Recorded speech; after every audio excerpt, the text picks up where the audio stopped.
Bernard Pasquito, bonjour.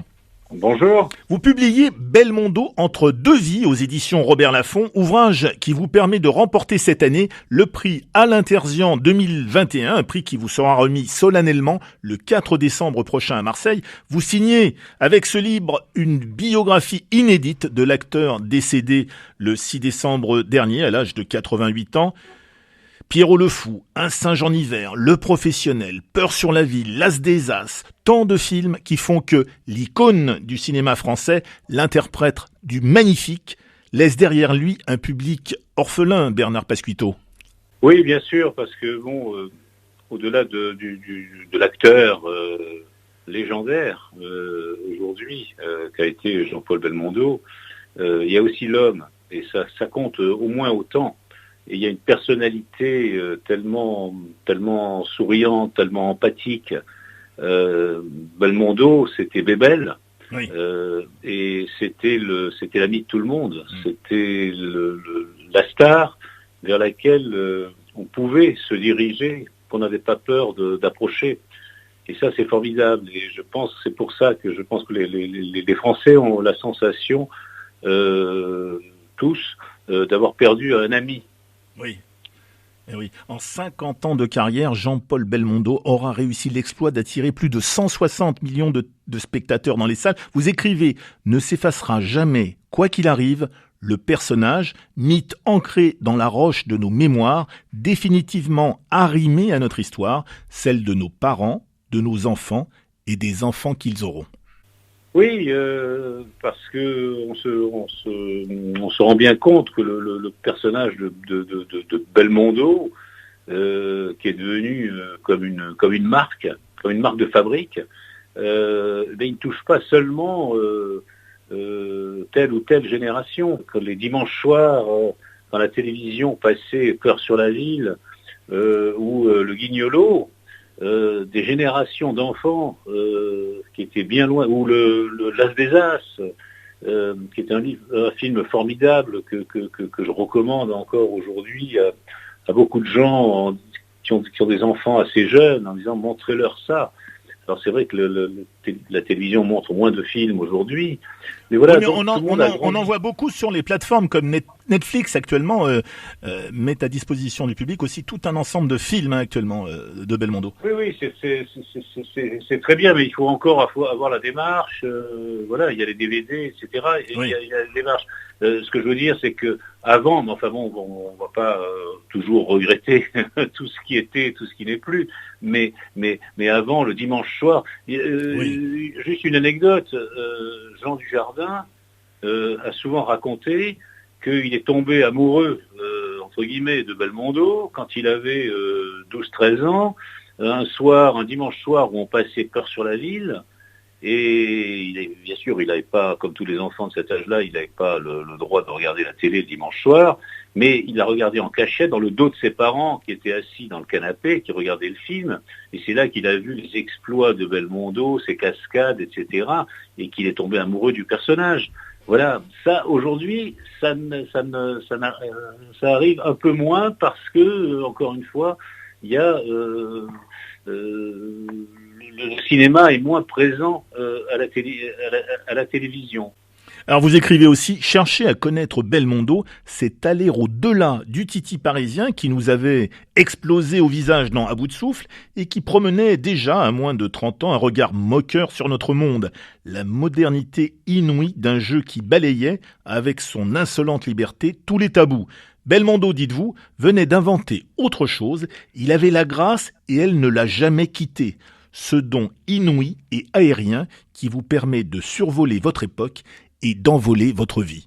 Oui, c'est assez curieux comme phénomène, Belmondo, parce que c'est à la fois un comédien qui a cherché à être comédien, qui a pris des cours, qui était au conservatoire, qui a suivi toute la filière, et en même temps, il s'en est libéré quelque part pour acquérir sa liberté assez vite, et il a mené sa carrière de comédien avec une immense liberté. il n'est jamais resté dans des chemins obligés, et c'est ce qui lui a permis en fait de passer allègrement de Léon Morin prêtre, film très sérieux, dramatique, Oui. de Jean-Pierre Melville, où il interprète un prêtre, au Guignolo, ou à des comédies, des thrillers, voilà. Il ne s'est jamais rien interdit, et c'est ce qui apparaît quand même le plus souvent, le plus fréquemment, c'est la liberté de son jeu.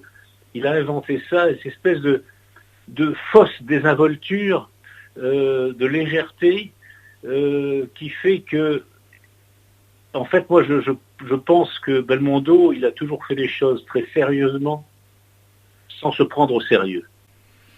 Voilà. Et comme il ne s'est jamais pris au sérieux, eh bien, les gens, c'est pour ça que les gens venaient volontiers vers lui, etc., parce qu'ils avaient l'impression de parler à quelqu'un qui était comme eux, et d'ailleurs, il ne se trompait pas.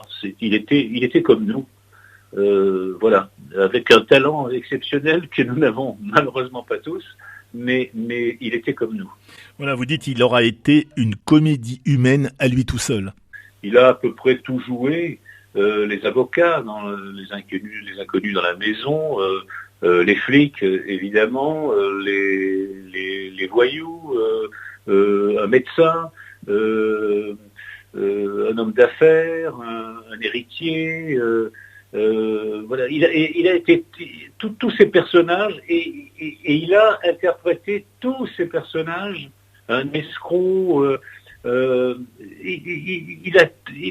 s'est toujours fondu dans la peau de tous ces personnages. Vous savez, c'est Alain Delon qui fait la différence entre un comédien et un acteur, en disant moi je suis un acteur. Un acteur, c'est quelqu'un qui n'a pas appris le métier et qui donc tire les personnages à lui. Quand on lui donne un personnage, voilà, il en fait ce qu'il en veut grâce à sa personnalité. Un comédien, c'est quelqu'un qui a appris le métier, comme Belmondo, et qui se met dans la peau du personnage. Voilà, c'est une nuance qui est sans doute très importante, surtout pour Alain Delon. Voilà, et Belmondo, il y avait cette capacité-là, c'est-à-dire qu'il pouvait tout jouer.